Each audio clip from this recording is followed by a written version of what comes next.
"She's your burden now." Those were my mother's exact words the night my sister dumped her 3-month-old baby on my doorstep and vanished into the rain. She didn't ask if I was okay. She didn't even look at the baby. She just handed me a life I never planned for and walked away. 10 years later, those same people dragged me into court claiming I'd kept them apart. I sat there holding the sealed folder they never knew existed, listening to them lie like it was effortless. And the moment I stood up to speak, something shifted because the truth in that folder wasn't just damaging, but also reveal things they never thought of. I used to think my life was small in the best way, quiet, predictable, safe. I worked long shifts as a pediatric nurse, came home to my one-bedroom apartment in a quiet corner of the city, reheated leftovers, watered my plants, and fell asleep to the hum of the radiator. I never imagined motherhood, certainly not the kind that arrives wrapped in a damp blanket at midnight. But life doesn't ask if you're ready. It just shows up and waits to see who you become. The night Elena disappeared felt unreal. One moment I was folding laundry while a storm tore across the streetlights outside. The next I was staring at a 3-month-old in a car seat, rain dripping from the canopy, a single crumpled note tucked beside her tiny fist. She looked so small, so breakable, her breath soft and shaky, like she knew she'd been left behind. I remember my hands shaking as I called my parents, desperate for any sign they cared. My mother answered on the second ring, sighed like I'd inconvenienced her, and said the sentence that would carve itself into my ribs, "She's your burden now." My father didn't even get on the phone. They hung up before I could say anything else. Even now, a decade later, I can still feel the thickness of the silence after that call.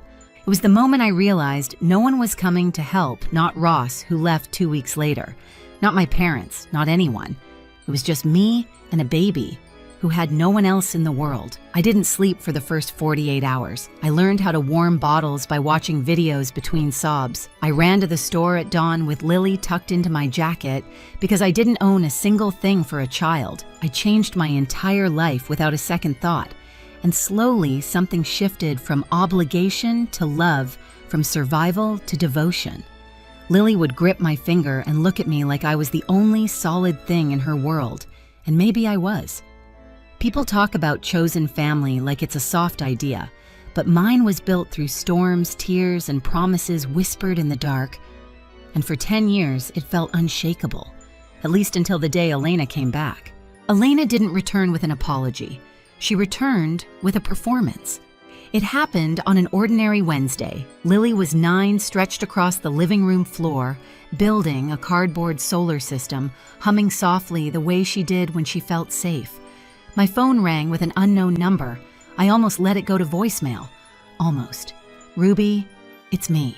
For a second, my brain refused to match the voice to the sister who'd vanished into the rain 10 years earlier. But then the familiar tremble slipped through the one she used whenever she wanted something. She said she was in the city. She wanted to talk. She wanted to explain. She chose a cafe across from a quiet park, neutral ground, she called it. And when she walked in, I barely recognized her. Polished hair, soft makeup, steady eyes, not the frantic girl who'd left a baby on my doorstep. She looked curated. "I'm sober now," she said, fingers laced, voice perfectly measured. 7 years. I'm glad I responded truthfully and cautiously. "I want to meet her," she added. "If you think that's okay." If. As if she hadn't forfeited that right years ago. I didn't answer immediately. My mind was running calculations, Lily's stability, her anxieties, the nights she woke up after nightmares whispering, "Don't let them take me." But I agreed to try one controlled meeting. One. The Children's Museum felt safe, public, bright, full of noise. Lily clung to my hand, shy in a way she never was. Elena approached gently, too gently, like she was trying to earn points. And when Lily said, "Nana is my real mom," and Elena's eyes filled with tears, I wanted to believe the moment humbled her. But humility doesn't last long on people who are used to shortcuts. Over the next months, Elena's presence grew. Weekly visits, texts asking about school projects, little gifts dropped off at our door. And Lily, being soft-hearted, opened up slowly. I didn't trust it, but I didn't want my fear to become Lily's cage. Then one night, after Lily had fallen asleep, I got a message, "We have something important to discuss. Tomorrow, sign not just Elena, and Grant. Grant Dalton, her new husband, a man I had never met. The next day they sat across from me at my dining table, hands intertwined, smiling like everything was predetermined. "We want custody," Grant said calmly. Elena didn't even flinch. And right then, watching Lily's crayons scattered across the table between us, I felt something inside me lock into place. This wasn't reunion, this was a takeover. For a moment, I couldn't breathe. The word custody hit harder than anything Elena had ever done to me, including the night she abandoned her child on my doorstep. My fingers curled around the edge of the table to steady myself. "You can't be serious," I said quietly, not trusting my voice. "We are," Grant replied, tone smooth, too smooth. "Lily deserves a traditional household, a stable home, 2 parents." He said it like I hadn't been both parents for a decade. Elena nodded with rehearsed calm.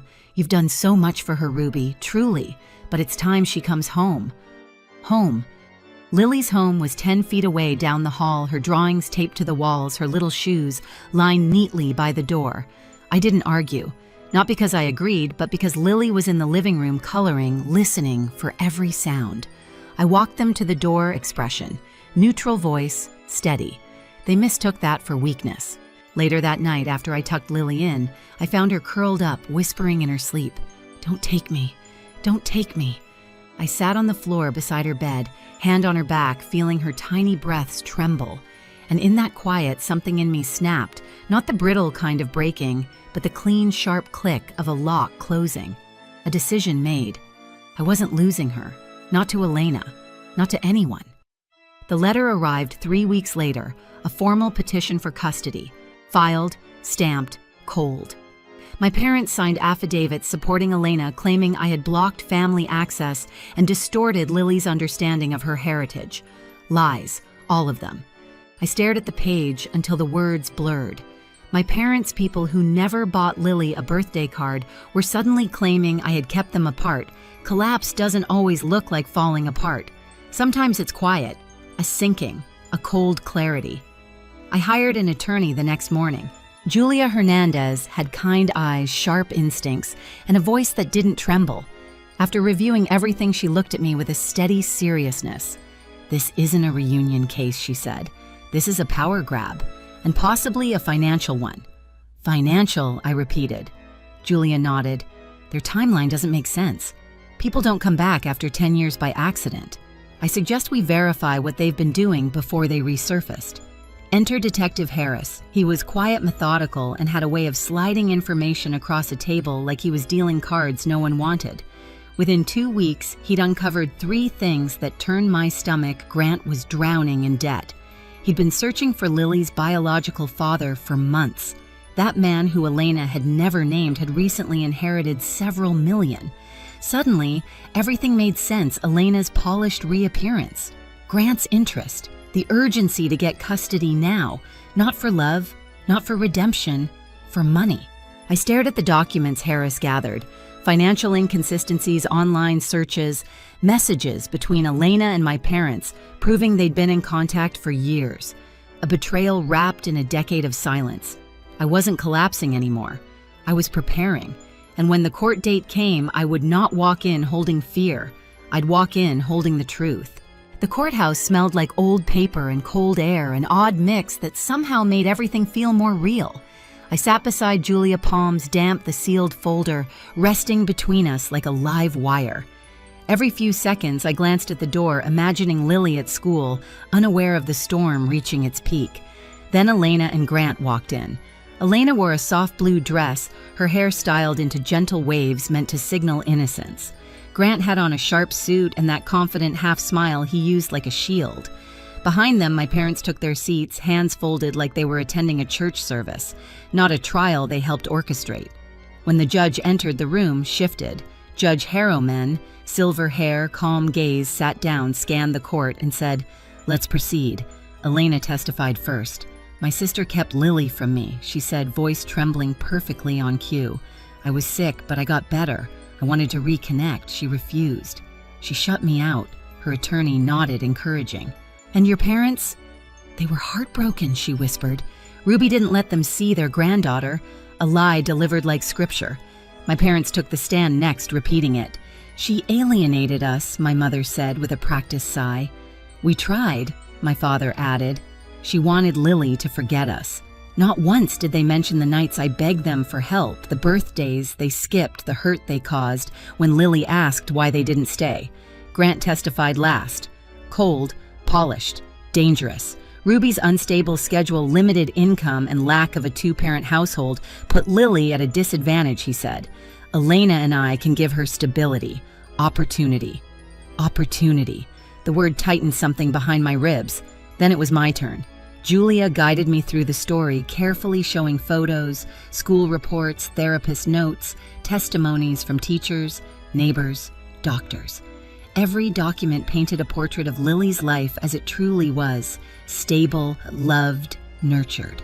But even as I spoke, the opposing attorney tried to dismantle it. You work 2 jobs, correct? I do telehealth after Lily is asleep, I answered, to save for her future. You're unmarried? Yes. You rent? Yes. Do you believe you can provide what a married couple with a home can? Julia objected. The judge sustained it. But the damage wasn't the question. It was the implication. I inhaled slowly. I can provide her everything she actually needs. Safety, stability, love. The things she's known only with me. The judge watched me closely. Her gaze wasn't cold, just measuring, weighing truth against appearances. When testimony ended, the judge folded her hands. Does the respondent have additional evidence to submit? Julia nodded. Yes, Your Honor. We do. My heartbeat thudded.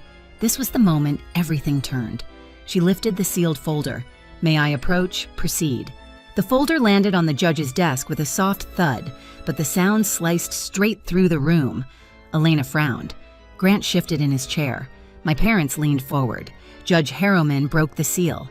When she opened the first page, her eyebrows lifted. The second page she inhaled sharply. By the third, her expression had hardened. What is this? She asked. Voice controlled but edged. Verified findings from a licensed private investigator, Julia said, including financial records, communication logs, and search history obtained legally. The evidence directly contradicts testimony given in this courtroom. Elena's face drained. Grant's jaw clenched. The judge read silently for nearly a minute. Then, Miss Morgan, she said, addressing Elena, were you aware your husband has been attempting to locate Lily's biological father? Elena blinked. What? Were you aware that this man recently inherited a substantial estate that Mr. Dalton initiated a search immediately afterward? Grant opened his mouth, but his attorney yanked his sleeve. Elena's voice cracked. I didn't know the details. The judge's gaze sharpened. That is not what these messages suggest. My parents shifted nervously. And Mr. and Mrs. Lane. The judge continued, turning toward them. Can you explain why your phone records show regular communication with Elena for 3 years? Despite your sworn statements claiming you did not know her whereabouts, my mother stammered. My father wiped sweat from his brow. I don't tolerate perjury, the judge said flatly, especially in a case involving a child. Julia placed a second set of documents on the desk. Additionally, Your Honor, you'll find school counselor reports indicating severe anxiety episodes in Lily due to fear of being separated from her primary caregiver. That landed harder than any financial lie. Silence spread across the room. Judge Harriman closed the folder. Then she looked at me directly. Miss Lane, please stand. My legs trembled, but I stood. The court acknowledges your decade of consistent loving care. Lily identifies you as her psychological parent. Removing her from your home would be emotionally damaging and contrary to her best interests. I felt the room tilt. My breath hitched. Therefore, she continued, custody remains solely with you. A sound escaped me, a quiet, broken gasp. Elena Morgan. Judge Harriman said firmly, you are granted supervised visitation contingent upon continued compliance with all court recommendations. Grant shot up. Your Honor. Sit down, Mr. Dalton, she commanded. Your financial motives are documented, and the court will be notifying the proper authorities for further review. My parents stared at me like they no longer recognized who I was. Court adjourned. The gavel struck one clean, final blow. What followed felt like a blur, chairs scraping, whispers filling the room, attorneys packing up. Elena approached me slowly, eyes red, voice thin. I didn't know she whispered. Grant. He said I stepped back, not out of anger, out of self-preservation. "You had 10 years," I said quietly. 10 years to show up for her. You came back for the money, not the child. She didn't deny it. As I walked out of the courtroom, sunlight spilled through the tall windows, warm against my face. I stepped into it like someone surfacing after years underwater. My phone buzzed a message from Lily's art teacher, a picture of Lily smiling, holding up a drawing of the two of us, a family made by choice. Not blood, not lies, not entitlement. I finally exhaled. We were safe. And this time, the truth had done the fighting for me. The weeks after the ruling felt strangely quiet, like my life was finally settling into the shape it was always meant to hold. Lily slept through the night again. No more nightmares, no more clinging at school drop-off. She drew brighter colors, sunny yellows, sky blues, not the anxious grays that had filled her pages for months. I met with my parents once at a neutral cafe. There was no shouting, no dramatic scene, just a calm distance that felt irreversible. They wanted access. I set boundaries. Supervised visits, full transparency, zero manipulation. They agreed, but I could see at the realization that the power they'd always held was gone. Elena filed for divorce from Grant quietly. She sent a short message apologizing, not expecting forgiveness. I didn't offer it, but I didn't shut the door on her either. For Lily's sake, I could leave room for something gentler.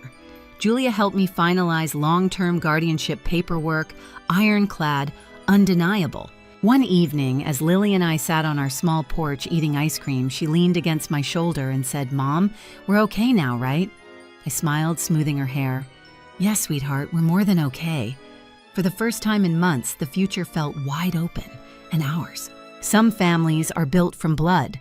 Others are built from choice, from loyalty, from every quiet promise kept when no one is watching. Lily and I, we're the second kind. And after everything we survived, abandonment, lies, a courtroom where truth had to fight for air, we came out stronger, steadier, unbreakable. If this story stayed with you, tell me in the comments. And if you've ever had to protect someone you love from your own family, you're not alone.